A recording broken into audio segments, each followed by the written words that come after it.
On August 15, 1945, at 7:42 in the morning, the gates of Changi Prison in Singapore opened for the first time in 3.5 years.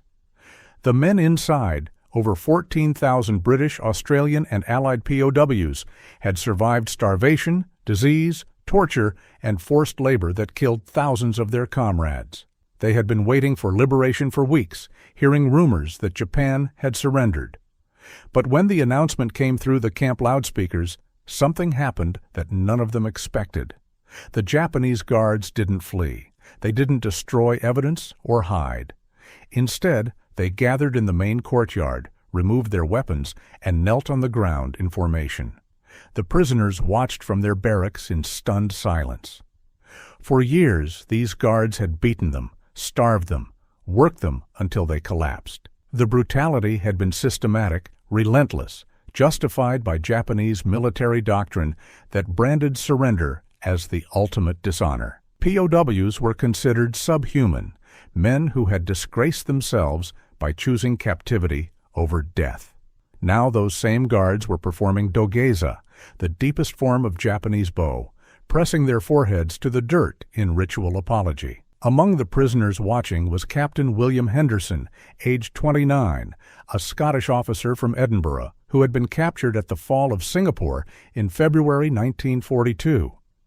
He had spent 1,264 days in captivity, watching friends die from dysentery, malaria, beatings, and despair. He had been beaten unconscious twice by guards for sharing his food rations with sick prisoners. When he saw the guards bowing, his hands started shaking. Not from joy, from rage, from confusion, from the cognitive dissonance of seeing men who had treated him as less than human now prostrating themselves in apparent shame. Henderson didn't know what to feel. Neither did the 14,000 other men in Changi that morning. The guards' actions would spark a crisis of understanding that would haunt both prisoners and guards for the rest of their lives. To understand what happened at Changi, you need to understand how Japanese military culture had shaped these guards. The Imperial Japanese Army operated under the Senjin-kun, a military code issued in 1941 that explicitly stated, "Do not suffer the shame of being taken prisoner alive. Death was preferable to surrender, always." This code created a fundamental problem when Japanese forces took Allied prisoners. If surrender was shameful for Japanese soldiers, then Allied POWs who had surrendered were contemptible by definition. They had chosen dishonor over death. They deserved no respect, no mercy, no human consideration. The guards at Changi had been trained to view prisoners through this lens. British and Australian POWs weren't fellow soldiers who had lost a battle. They were weak, cowardly men who lacked the warrior spirit required to die honorably. This ideology translated into systematic brutality. Guards beat prisoners for minor infractions, for no infractions, for the simple reason that prisoners were considered unworthy of humane treatment. Medical care was minimal. Food rations were starvation level by design. Work details were deadly, sending sick and weakened men to build railroads and airfields under conditions that killed them by the thousands. Among the guards at Changi was Sergeant Ichiro Tanaka, age 32, a farmer's son from rural Japan, who had been conscripted in 1940. Tanaka had never wanted to be a soldier, but refusal meant disgrace for his entire family. He had been taught that serving the emperor was the highest honor, that death in service was glorious, that prisoners who surrendered had forfeited their humanity. Tanaka had beaten prisoners. He had denied medical care to dying men. He had forced sick prisoners to work until they collapsed. He had done these things not from personal cruelty, but because the military system told him this was correct behavior toward men who had dishonored themselves through surrender. On August 15, 1945, when Emperor Hirohito announced Japan's surrender, Tanaka's entire worldview collapsed. His emperor, the living God, had surrendered. The act that defined ultimate shame had been committed by the one man whose honor was supposed to be absolute. If the emperor could surrender, then surrender wasn't shameful. And if surrender wasn't shameful, then the prisoners Tanaka had brutalized for 3 years had done nothing wrong. They were simply soldiers who had lost battles, men like him. That realization destroyed Tanaka. It would destroy many Japanese guards who suddenly understood what they had done. The hours after the surrender announcement were chaotic and strange. The guards maintained order, but handed over authority to senior British officers. Captain Henderson, as one of the senior surviving officers, found himself negotiating with Sergeant Tanaka about food distribution, medical supplies, and camp administration. It was surreal. 3 days earlier, Tanaka had struck Henderson for organizing a burial detail without permission. Now they were standing in an office, discussing logistics like colleagues. Tanaka spoke limited English. Henderson spoke no Japanese. They communicated through a Japanese-educated prisoner who translated, his voice flat with exhaustion and disbelief at what he was witnessing. Tanaka said the guards had emergency rice stores, several tons hidden for their own use if the camp came under attack. He wanted to distribute it to the prisoners immediately. Henderson was suspicious. Was this a trick? An attempt to poison them? A final act of cruelty? But Tanaka's expression was desperate, pleading. He kept repeating one phrase in English he'd learned. "Very sorry, very sorry." Henderson authorized the distribution. The rice was real, uncontaminated. For the first time in years, prisoners ate until they were full. Many got sick from eating too much too fast after years of starvation rations. It was worth it. Over the following days, a pattern emerged. Japanese guards who had been brutal were now cooperative, even helpful. They provided access to stored medicines, tools, supplies that prisoners hadn't known existed. They answered questions about camp records, death counts, burial locations. Some guards wept openly. Others maintained rigid military bearing, but complied with every request from British officers. A few disappeared entirely, unable to face what would come next. The prisoners' reactions were complicated. Some felt vindicated. Finally, their captors recognized them as human beings. Others felt nothing but rage. Many felt both simultaneously. Private Tommy Walsh, a 24-year-old from Liverpool, confronted one of the guards who had beaten him regularly. The guard bowed deeply, apologizing in broken English. Walsh wanted to hit him, wanted to make him feel what Walsh had felt during those beatings.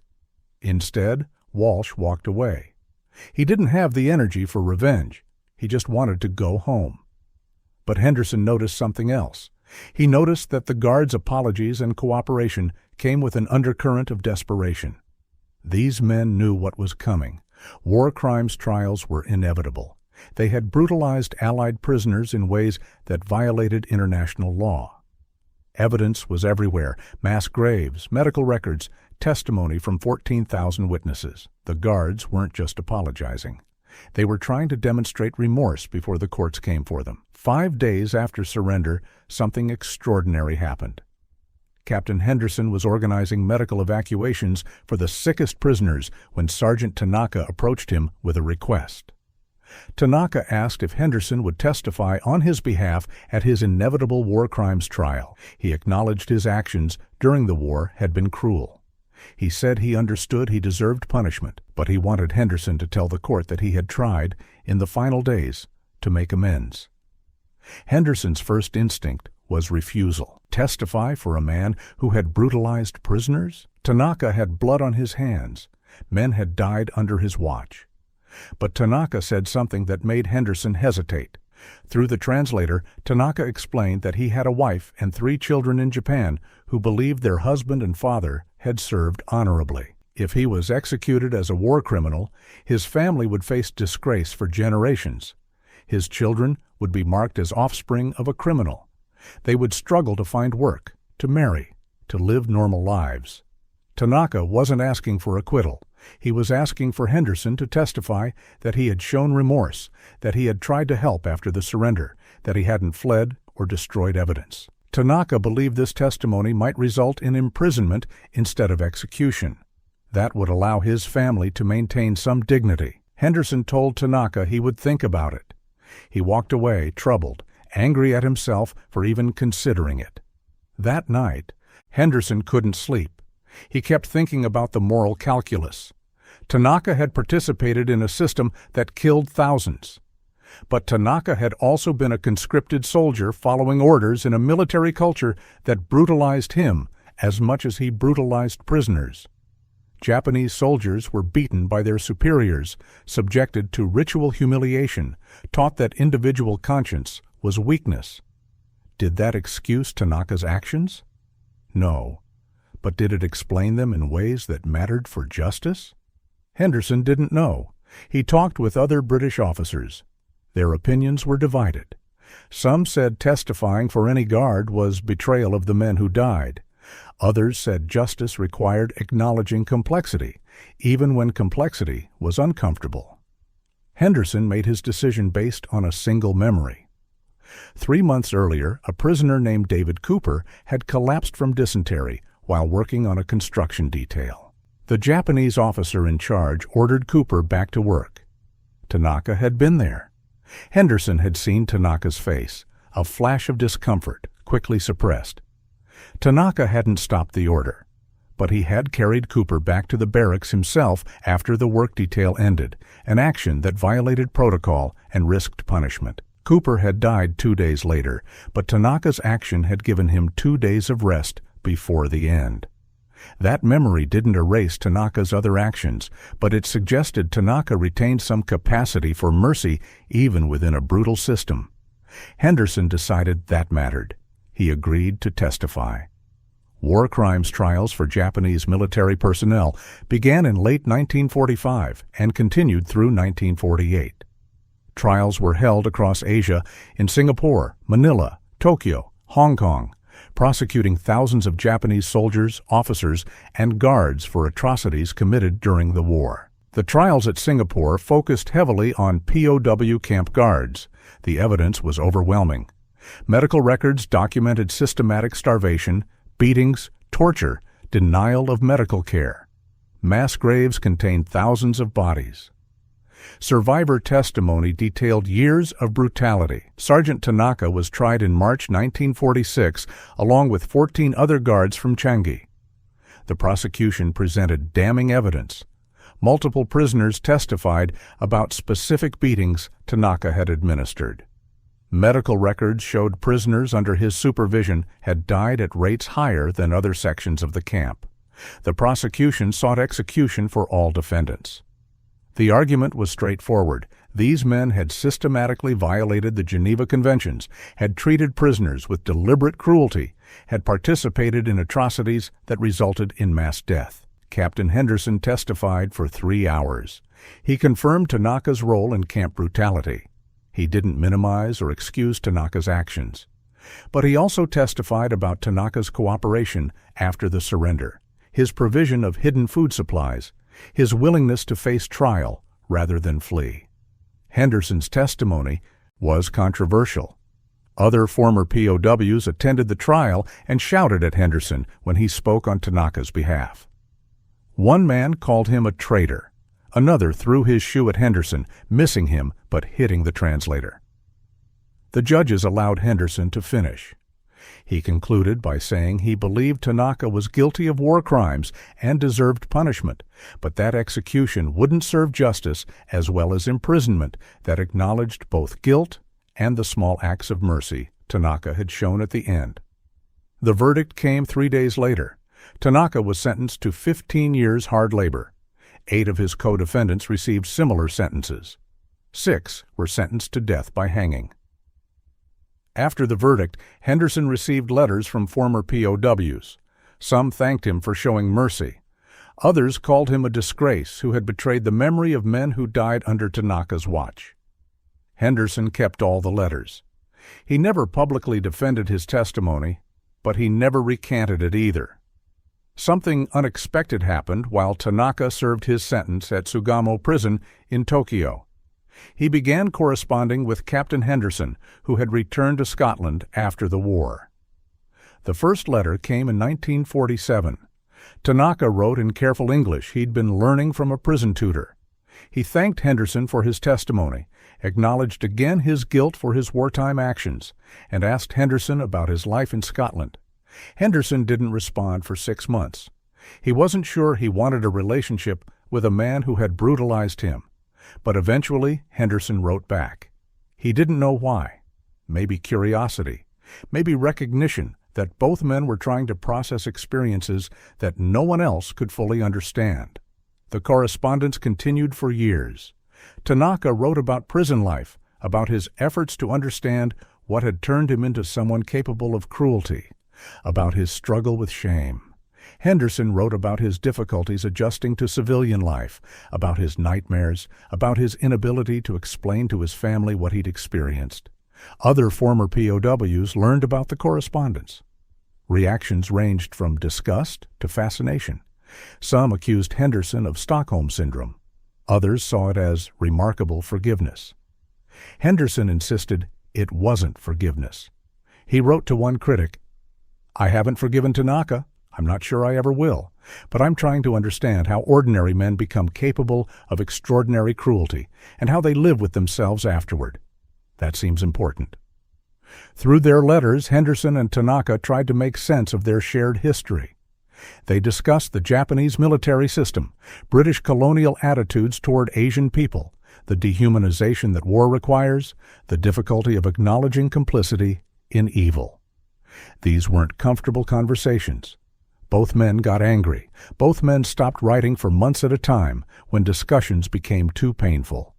But they kept returning to the correspondence because it offered something neither could find elsewhere. Someone who understood the specific moral complexity of their situation. In 1953, Henderson traveled to Japan to visit Tanaka in prison. The visit was arranged through complex bureaucracy and raised eyebrows among British authorities. Why would a former POW want to visit his former captor? The meeting lasted 2 hours in a prison visiting room.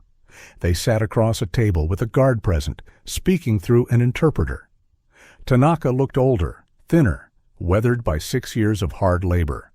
Henderson looked older too, though prison wasn't the cause. They talked about small things: Tanaka's children, Henderson's work as a civil engineer, the rebuilding of both Japan and Britain after the war. They didn't talk about Changi directly. They didn't need to. The shared history was present in every word they didn't say. At the end of the visit, Tanaka bowed deeply. He said, through the interpreter, "Thank you for seeing me as a person, even when I failed to see you as one." Henderson nodded.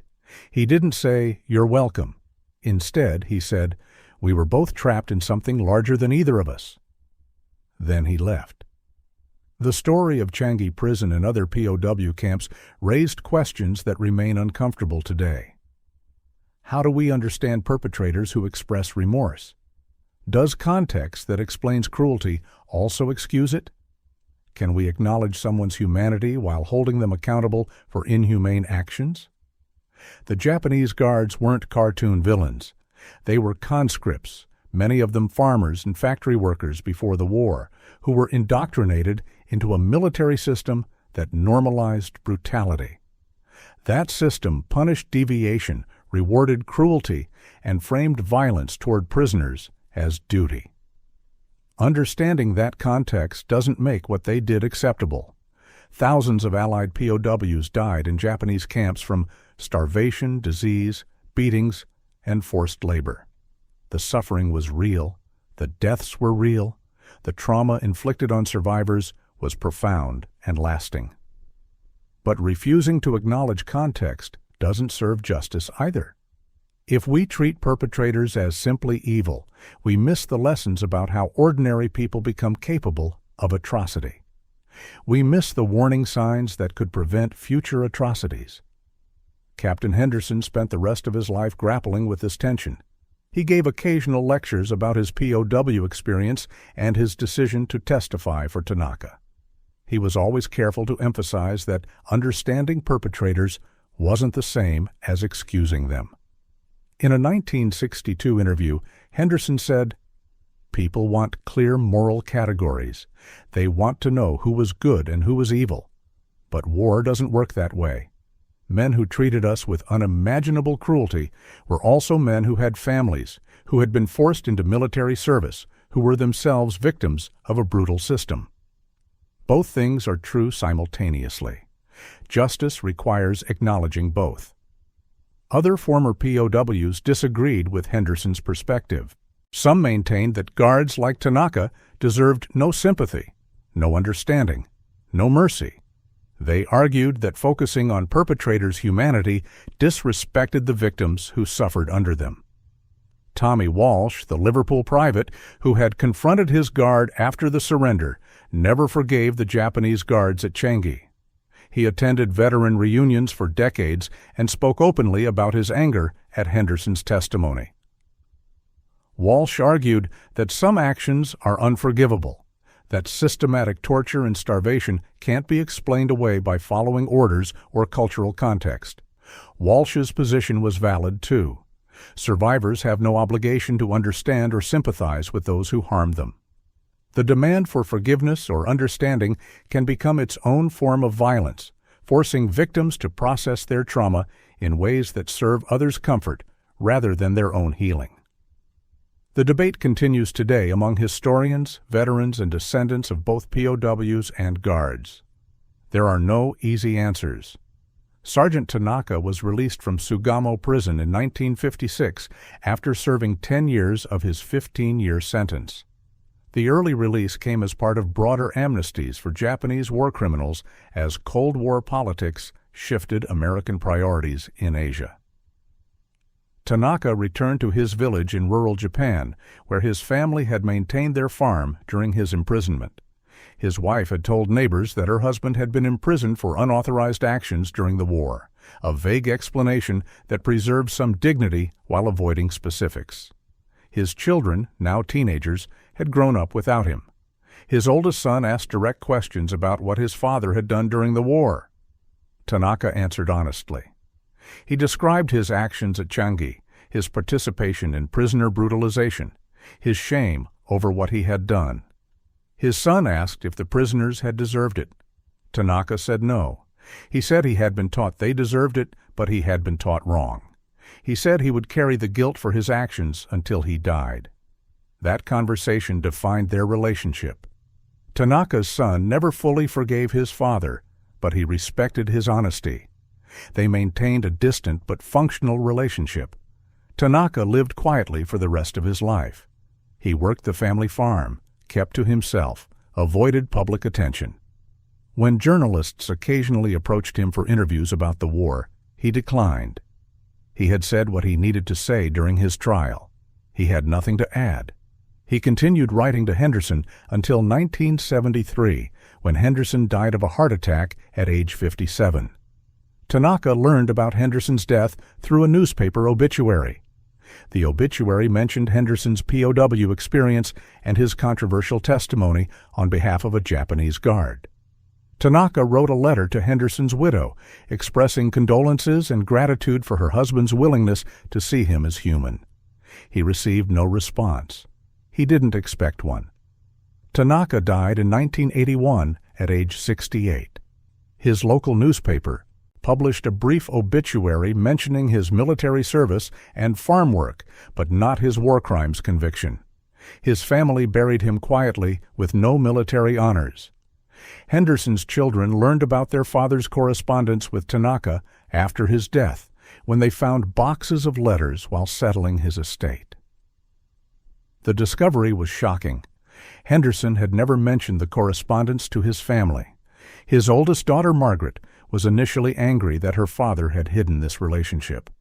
She felt betrayed, as if her father had maintained a secret friendship with the enemy. But reading the letters changed her perspective. She saw her father struggling to understand his own trauma, trying to make sense of experiences that defied easy moral judgment. She saw Tanaka doing the same from the opposite side. In 1985, Margaret traveled to Japan and visited Tanaka's grave. She brought flowers and a copy of her father's final letter to Tanaka, written 3 days before Henderson's death. The letter talked about forgiveness, not of Tanaka specifically, but forgiveness as a concept Henderson was still trying to understand after 3 decades. Margaret left the letter at the grave. She never met Tanaka's family. She didn't need to. The trip was about acknowledging her father's journey, not about creating new connections. The dynamic at Changi Prison wasn't unique.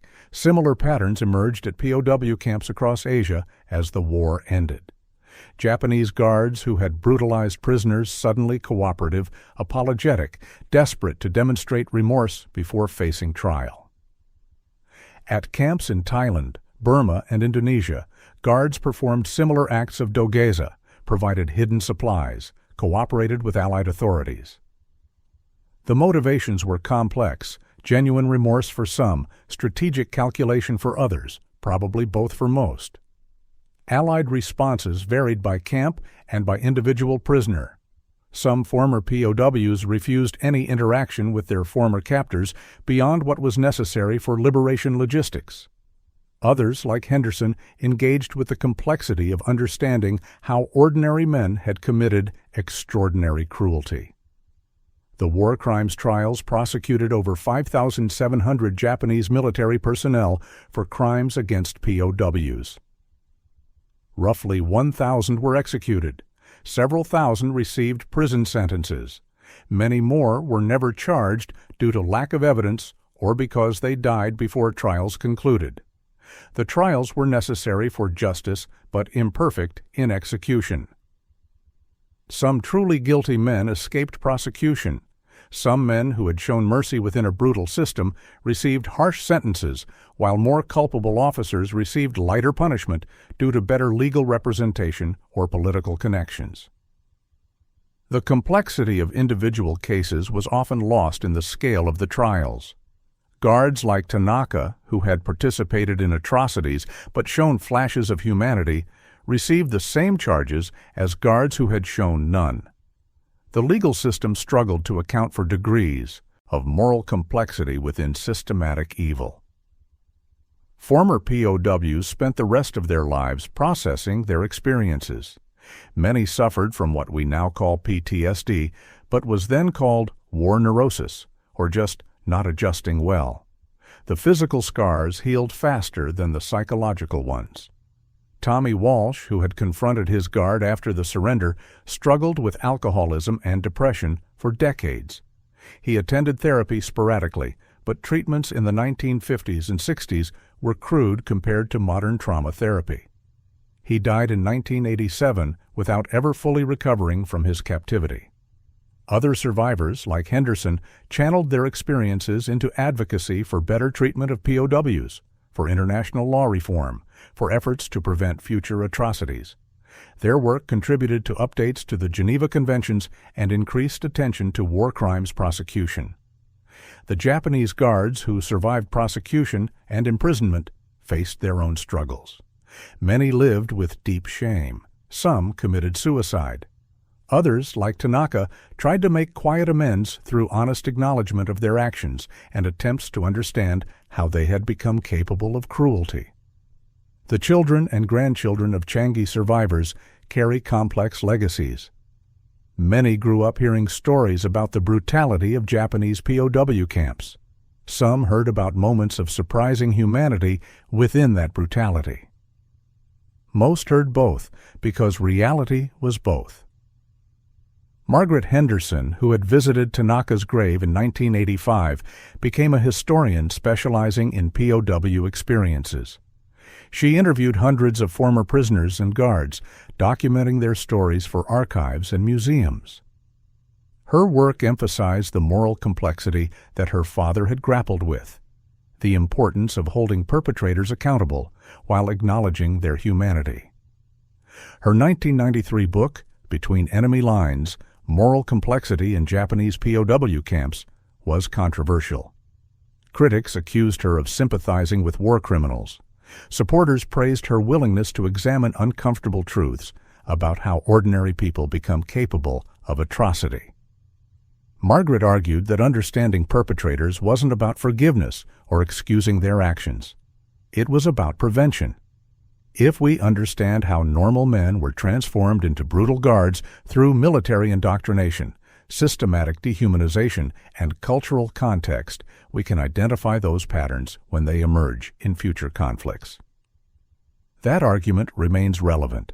the psychological mechanisms that enable Japanese guards to brutalize POWs, dehumanization of the enemy, obedience to authority, peer pressure, cultural narratives that justify cruelty, appear in every conflict.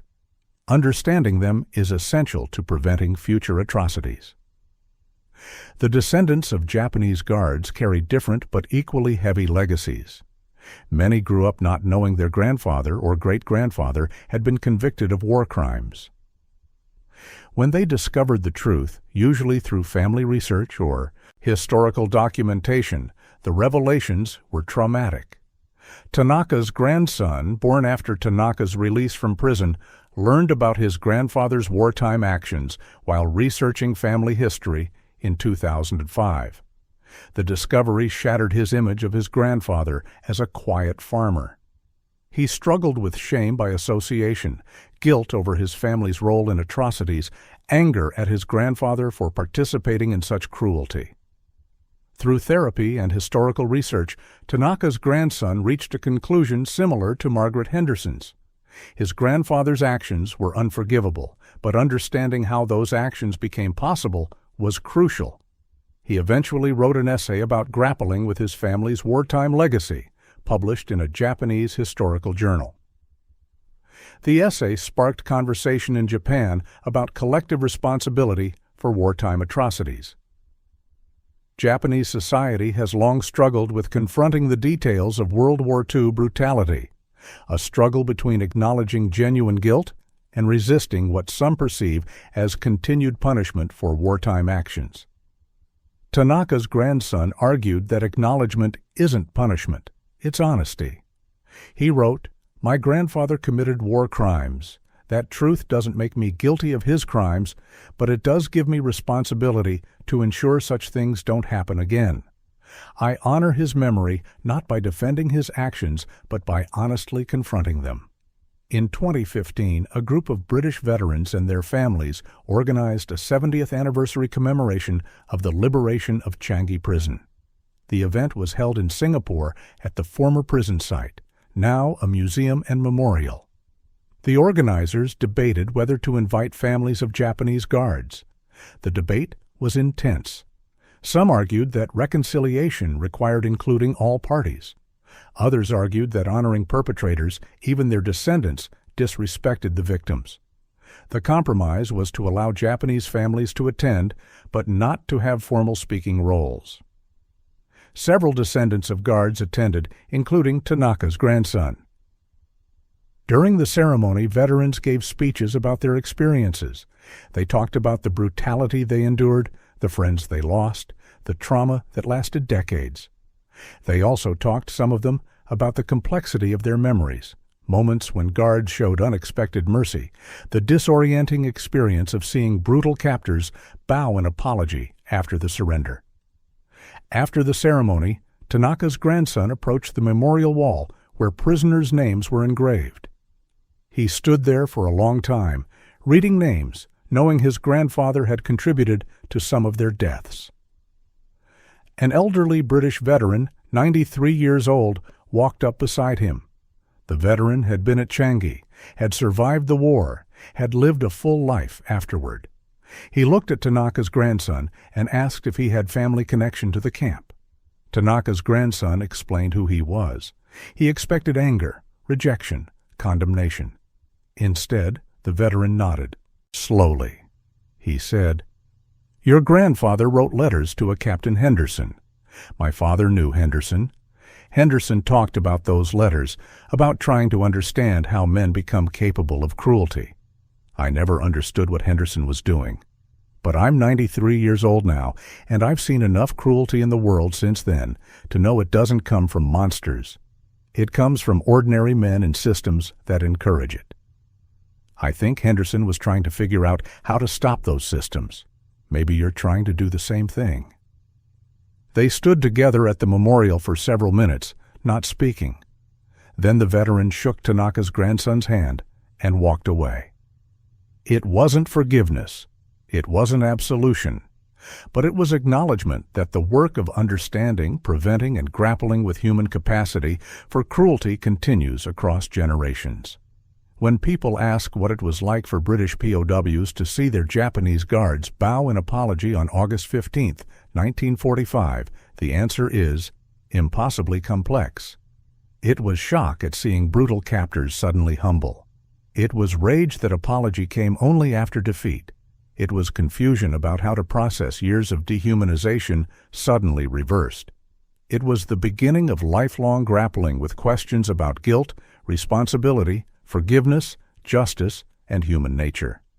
Some prisoners saw the bowing guards and felt vindication, finally, recognition of their humanity.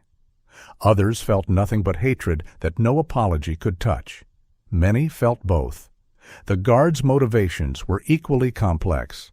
Some felt genuine remorse as their indoctrination collapsed with Japan's surrender. Others performed apology strategically, hoping to avoid execution. Most probably felt both.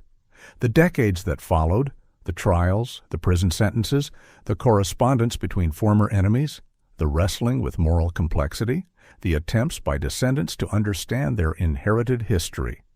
All of it reflects the reality that war creates situations that defy simple moral categories. Captain Henderson's decision to testify for Sergeant Tanaka wasn't right or wrong in any absolute sense.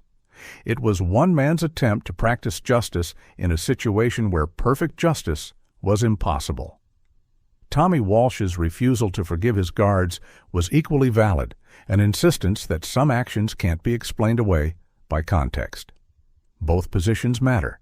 Both are necessary. Justice requires accountability and punishment for war crimes.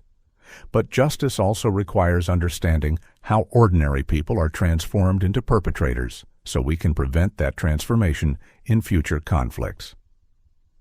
The psychological mechanisms that enabled Japanese guards to brutalize POWs still exist. Dehumanization of enemies still happens. Military cultures that reward cruelty still form. Systems that normalize atrocity still emerge. Studying what happened at Changi and camps like it isn't about relitigating World War II. It's about recognizing patterns that repeat across conflicts, patterns that we must actively resist if we want to prevent future atrocities. That's what Henderson was trying to understand through his correspondence with Tanaka. That's what Margaret Henderson was trying to document through her historical research. That's what Tanaka's grandson was trying to confront by standing at that memorial wall. The work isn't finished. It never will be. Human capacity for cruelty doesn't disappear. It must be constantly guarded against through education, institutions, cultural norms, individual moral courage, and willingness to confront uncomfortable truths about how ordinary people become capable of extraordinary evil. That's the legacy of Changi Prison. Not a simple story of good versus evil, but a complicated truth about human nature that demands constant vigilance and uncomfortable honesty. And that's why these stories still matter, 80 years later, because the warning they carry is eternal.